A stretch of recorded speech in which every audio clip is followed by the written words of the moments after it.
हाँ। एहे रहा नहीं जाता। तड़प ही ऐसी है ना। नहीं नहीं तड़प नहीं, नहीं, सुके सुके तड़प नहीं है। सुके। भाई भाई भाई।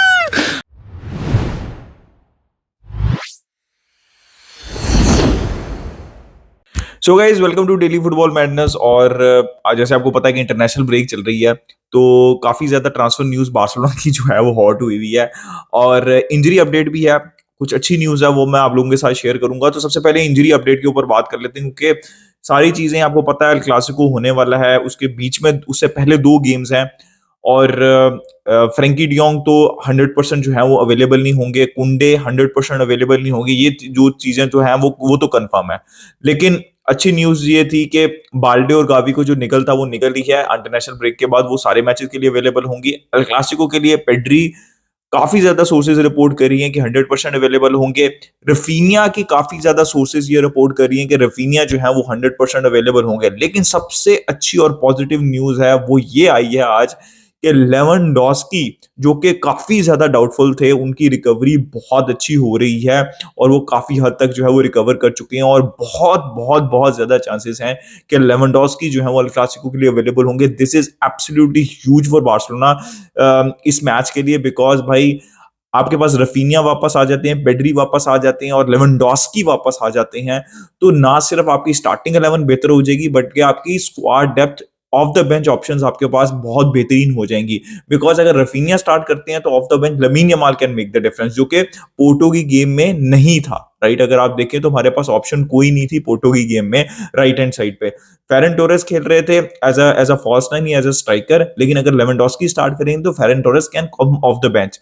इसी तरह पेड्री अवेलेबल है तो आपके पास ऑप्शंस आ जाती हैं। पेड्री हैं, गुंडोगॉन है, फर्मीन लोपस हैं, गावी हैं, ठीक है, ओरियल रोमेयो। तो आपके पास स्टार्टिंग 11 भी बेहतर होती है, डेफिनेटली हाई क्वालिटी प्लेयर्स हैं ये। और आपकी जो बेंच स्ट्रेंथ है वो भी बेहतर हो जाती है। तो बहुत बहुत अच्छी न्यूज है बार्सिलोना के लिए कि फ्रैंकी डियोंग और कुंडे अवेलेबल नहीं होंगे, जो कि बहुत बड़ा मिस होंगे। बट कंसिडरिंग जो हालात चल रहे थे, 6-7 आपके मेन प्लेयर इंजर्ड हो गए थे, उसके मुताबिक ये न्यूज जो है वो काफी अच्छी है।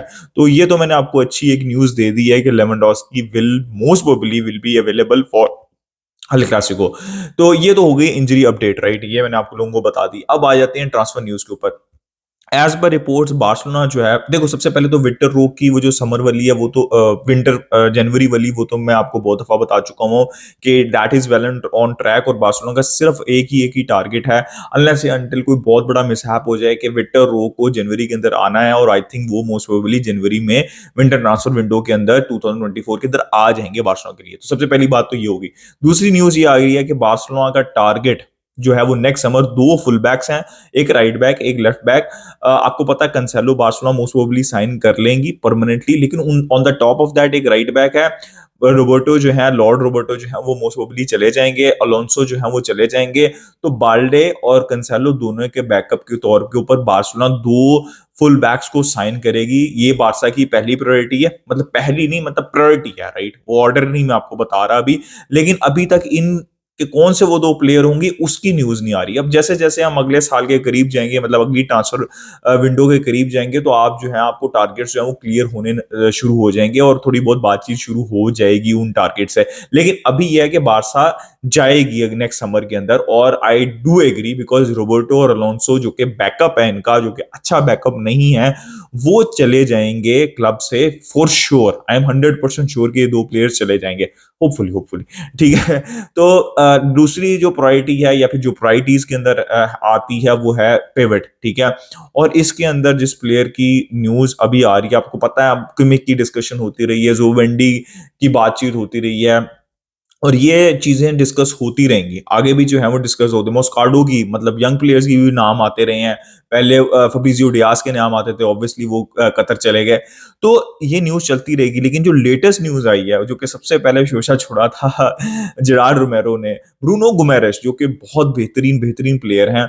और अब यहाँ पे जुआन मार्टी ने ये न्यूज ब्रेक किया है कि he dreams, Bruno Guimarães dreams of playing for Barcelona, ठीक है। वो ड्रीम कर रहे हैं बार्सिलोना के लिए खेलने के लिए। मतलब कौन कौन ड्रीम करता रहता है यार, लेकिन पैसा तो है नहीं।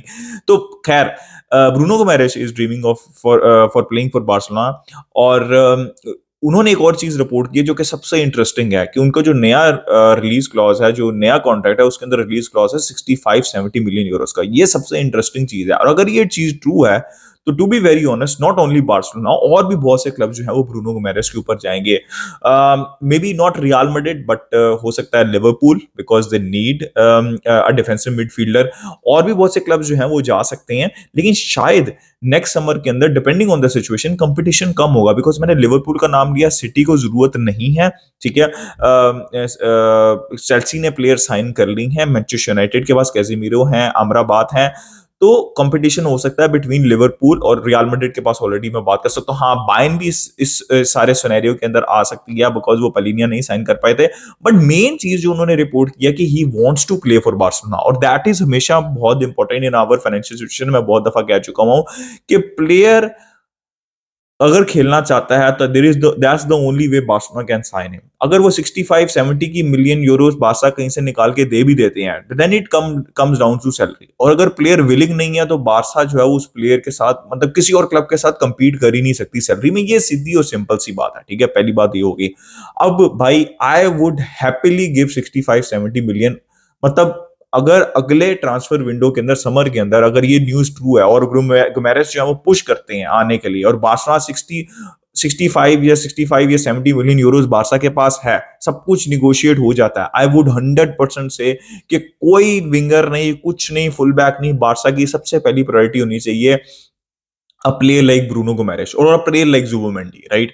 तो वहां पे बारसा को प्रायोरिटी नंबर 1 प्रायोरिटी के ऊपर, इस पोजीशन के ऊपर बारसा को इन्वेस्ट करना चाहिए, और Bruno Guimarães is a brilliant brilliant player, ठीक है। ये मेरा वर्डिक्ट है ऑन ब्रूनो गुमेरेस एंड जो ये जो सारी सिचुएशन बनी हुई है इसके ऊपर। तो बारसा का सबसे पहला और वाइटल टारगेट होना चाहिए जुबोमेंडी या Bruno Guimarães type of a player, सीधी सी बात है।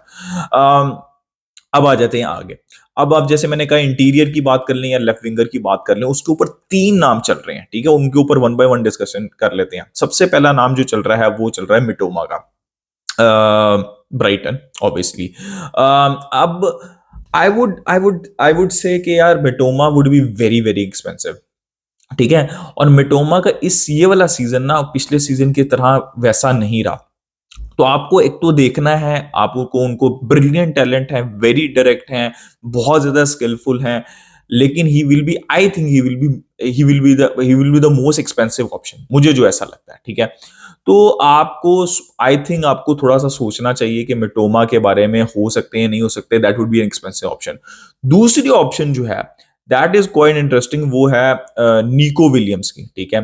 निको विलियम्स की भी काफी न्यूज आ रही है, और I think that make more sense from Barcelona perspective. Why I am saying that, because देखो मैंने जैसे सिंपल सी बात बोल दी है कि बार्सिलोना को ब्रूनो गुमेरेस से पिवट के ऊपर पैसा स्पेंड करना तो करना है। अब यहाँ पे 3 लोग हैं, एक हो गया Mitoma, I am not that confident because उसके लिए आपको पैसा खर्च करना पड़ेगा। Nico Williams, he will be available for free, and to be very honest Nico William is very direct, very physical, pacy, skillful, और फ्री के अंदर भाई। तो अगर आप इन 2 ऑप्शंस में से मुझे कहेंगे तो I would definitely go for Nico Williams.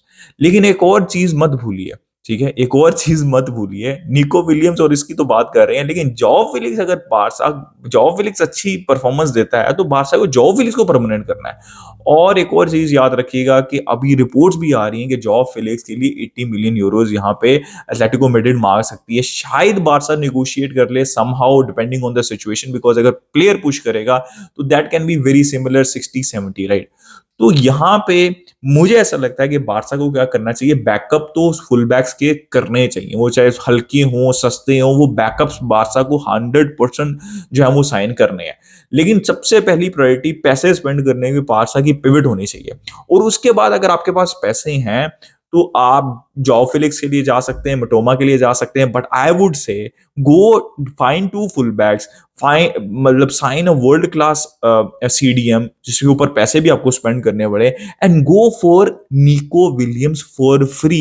He is a type of a player जो कि आपको लेफ्ट हैंड साइड के ऊपर रिक्वायर्ड है।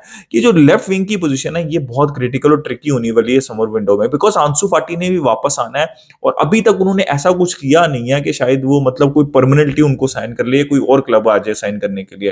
तो जॉ फिलिक्स की चीज कॉम्प्लिकेटेड बनाएगी, मिटोमा मुझे बहुत कॉम्प्लिकेटेड लग रहा है इस पॉइंट ऑफ टाइम के ऊपर। I think Nico Williams is the answer to our all problems, मुझे ऐसा लगता है, ठीक है, अगर आप पिवट के ऊपर स्पेंड करते हैं। गाइज ये अभी तक की न्यूज है जो चल रही थी, वो मैंने आप लोगों को बता दी है। अपना ओपिनियन दें, कौन सा बेहतर प्लेयर आपको लगता है लेफ्ट विंग पोजीशन पर, सीडीएम पोजीशन के ऊपर, और कौन से वो दो फुल बैक्स होंगे जो कि बारसा साइन कर सकती है? कमेंट सेक्शन में लाजमी बताइएगा। लाइक कर दिएगा, सब्सक्राइब कर दिएगा। Keep enjoying football, until next time, it's a good bye from me, scale Barça.